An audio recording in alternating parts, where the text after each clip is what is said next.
सभी प्यारे बच्चों को मेरा नमस्कार। आपका अपना यूट्यूब चैनल एल के मीना पे सभी का स्वागत है।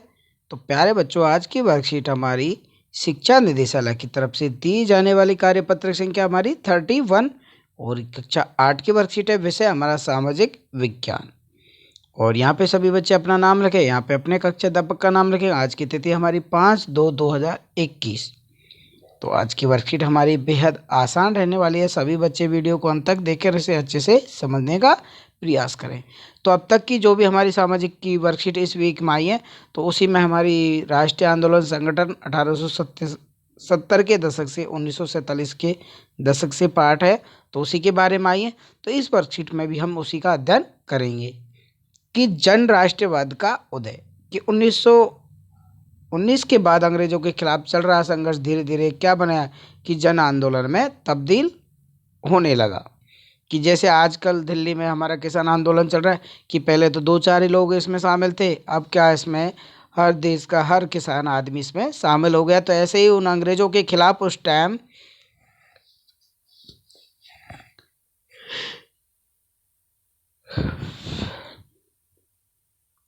तो इस तरह से हम समझ सकते हैं कि उस टाइम जो अंग्रेज लोग भारतीयों के खिलाफ जो शोषण कर रहे थे, तो उन सब के खिलाफ उन्होंने जो एक जन आंदोलन किया था, तो इसमें धीरे धीरे सभी लोग शामिल होने लगे। इसमें किसान, मजदूर, आदिवासी, विद्यार्थी, महिलाएं सब क्या हो गए, इस आंदोलन से जुड़ते चले गए। इस पर प्रथम विश्व युद्ध का भी प्रभाव पड़ा। तो जो प्रथम विश्व युद्ध हुआ था उसका भी प्रभाव इस पे पड़ा था। ठीक है।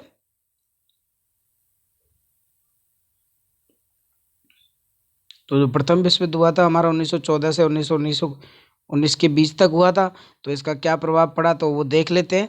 कि इस युद्ध की वजह से ब्रिटिश भारत सरकार के रक्षा व्यय में भारी इजाफा हुआ। कि भारत सरकार के रक्षा व्यय में क्या हुआ, ब्रिटिश सरकार ने काफ़ी ज़्यादा पैसा खर्च किया था। दूसरा क्या, खर्चे को निकालने के लिए सरकार ने निजी और व्यावसायिक मुनाफे क्या कर दिया, लोगों पे क्या कर दिया, कर बढ़ा दिए गए, उनकी ज़मीन पर टैक्स लगा दिए गए, और आज जो उत्पादन होता था उस पर भी कर को ज़्यादा बढ़ा दिया गया, जिससे क्या उनकी जो क्षतिपूर्ति हुई है नुकसान की, तो वो भारतीय जनता से वसूल सके।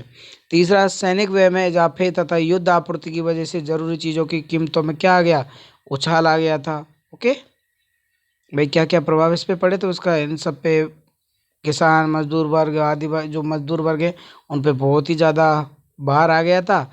लेकिन सरकारें क्या कर रही थी कि सरकार को क्या दिक्कत है, उन सब की वो क्षतिपूर्ति उनसे करेगी। और चौथा है औद्योगिक वस्तुओं की मांग में वृद्धि। कि भाई ज़रूरत से ज़्यादा वस्तुओं की मांगों की वृद्धि हुई। अन्य देशों से भारत में आने वाले आयात में कमी के फलस्वरूप भारतीय उद्योगों का विस्तार हुआ। ठीक है ना। और युद्ध की वजह से सेना में सिपाहियों की बढ़ती, जिन्हें दूसरे देशों में युद्ध के लिए भेजा गया था, कि वो क्या अंग्रेज लोग क्या करते थे, भारतीयों को ही दूसरी जगह देश में युद्ध करने भेजते थे, क्योंकि वो तो अपनी ताकत बनाना चाह रहे थे। वापस आकर सिपाहियों ने साम्राज्य शक्तियों के शोषण को विस्तार से बताया और भारत में औपनिवेशिक शासन को विरोध किया। कि जो बाहर उनको युद्ध करने के लिए भेजते थे, उन्होंने भाई इसको भी बताया कि इनकी नीति क्या है अंग्रेजों की।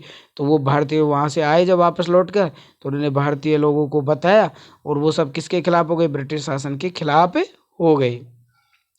1917 के रूसी क्रांति के कारण किसान और मजदूरों के संघर्षों ने समाचार और समाजवादी विचार बड़े पैमाने पर फैलने लगी। जो 1917 में बेटा रूस की क्रांति हुई थी, तो उसमें किसान मजदूर लोग क्या हुए, रूस में जो सरकार थी उसके खिलाफ वो उठ खड़े हुए।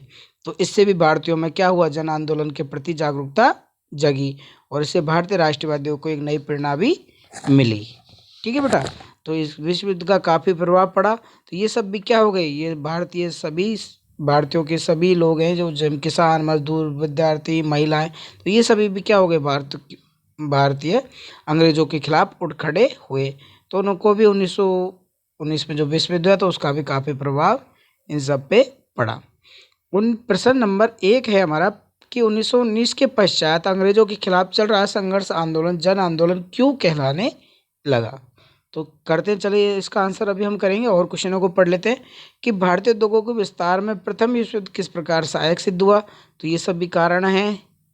ठीक है ना, ये सभी कारण हम इसमें लिख सकते हैं। तीसरा है, प्रथम विश्व युद्ध 1917 की रूसी क्रांति ने किस प्रकार भारतीय राष्ट्रीय आंदोलन के राष्ट्रीय आंदोलन पर प्रभाव डाला। तो बेटा देखते हैं हम इसके क्वेश्चन आंसर। ये आपके 2-2 नंबर के क्वेश्चन आते हैं पेपर में, तो इनको हमें अच्छे से करना है कि हमें कौन से क्वेश्चन में कितना आंसर लिखना है। तो चलिए देखते हैं इसका आंसर हम करेंगे कि उत्तर नंबर 1 जो हमारा पहला है भाई कैसे वो जन आंदोलन से जुड़ते चले गए कि 1919 के पश्चात अंग्रेजों के खिलाफ चल रहा संघर्ष जन आंदोलन कहलाने लगा, क्योंकि 1919 के बाद किसान, मजदूर, आदिवासी, विद्यार्थी और महिलाएं भी बड़ी संख्या में इस आंदोलन से क्या हो गए बेटा, जुड़ने लगे, तो इसलिए ये जन आंदोलन कहलाया। ओके, अब हमारा दूसरा क्वेश्चन है हमारा कि भारतीय उद्योगों के विस्तार से प्रथम युद्ध किस प्रकार सहायक सिद्ध हुआ। तो इसका आंसर हम करेंगे बेटा कि प्रथम विश्व युद्ध के समय औद्योगिक वस्तुओं की मांगों में वृद्धि हुई थी। अन्य देशों से भारत आने वाले आयात में कमी के फलस्वरूप भारतीय उद्योगों का क्या हुआ बेटा, विस्तार हुआ, इसलिए ये सहायक के सिद्ध हुआ। ओके, सर आप देखो ये वर्कशीट में भी दिए हुए हैं, लेकिन आपको थोड़ा सा भाई कैसे आपको पेपर में करना है इसलिए मैं समझा रहा था। और पहले क्वेश्चन का आंसर भी इसी वर्कशीट में आपको मिलेगा। ये देखिए यहाँ पे कि 19 को पता ये हमारे पहले क्वेश्चन का आंसर हो जाएगा। ठीक है ना, तो इस तरह आप वर्कशीट से भी कर सकते हैं, लेकिन आपको कितना क्या लिखना है वो आपको लिखित में मैं बता रहा हूँ। ओके, अब देखते हैं हम तीसरा क्वेश्चन है हमारा कि प्रथम विश्व युद्ध और 1917 की रूसी क्रांति ने किस प्रकार भारत के राष्ट्रीय आंदोलन पर प्रभाव डाला। तो यहाँ पे देखो ये भाई किस प्रकार प्रभाव डाला कि भारत के संघर्ष और समाचारों, इसका आंसर हम इस पे लिख सकते हैं। तो एक बार हम लिखित में और देख लेते हैं। ओके, लिखित में हम लिखेंगे कि तीसरे क्वेश्चन का आंसर कि प्रथम विश्व युद्ध और 1917 की रूसी क्रांति के कारण किसानों और मजदूरों के संघर्षों के समाचार तथा समाजवादी विचार बड़े पैमाने पर फैलने लगे थे, जिससे भारतीयों में राष्ट्रवादियों की एक नई प्रेरणा लगी और भारत के लिए ये जो आंदोलन था, ये जो राष्ट्रीय आंदोलन था, ये क्या बन गया बेटा, ये जन आंदोलन बन गया था। ओके बेटा, तो इतना हम आंसर इसका लिखेंगे तो आपके 2 नंबर पूरे मिलेंगे, आपको कोई आपके नंबर कटेगा नहीं। तो मैं आशा करता हूँ कि सभी बच्चों को ये वर्कशीट अच्छे से समझ में आई होगी। तो सभी बच्चे वीडियो को लाइक और चैनल को ज़रूर सब्सक्राइब करें। Thank you, bye bye, take care.